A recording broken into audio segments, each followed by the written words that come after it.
சிம்பிளிஃபிகேஷன்ல நம்ம வந்து எந்த ஒரு நம்பரையுமே ஈஸியா 1001ஆலயோ இல்ல வந்து 101ஆலயோ வந்து மல்டிபிள் பண்ணிடலாம். ஓகே.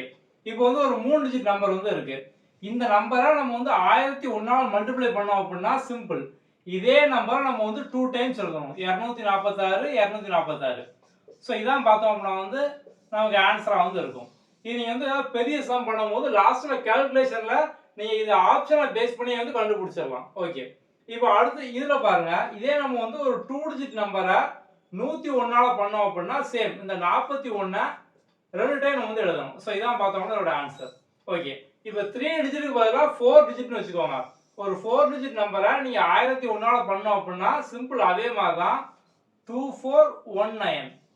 இப்போ அகைன் இன்னொரு 2419 இங்க இருந்து எழுதுங்க. இதுக்கு கீழே 2419. ஸோ அப்போ 914124 ஸோ இதான் பார்த்தோம்னா அதோட ஆன்சர். அவ்வளோதான். ஸோ இப்போ 3 டிஜிட் இன்டு 1001 அப்படின்னா நம்ம வந்து 2 டைம்ஸ் போட்டுடலாம்.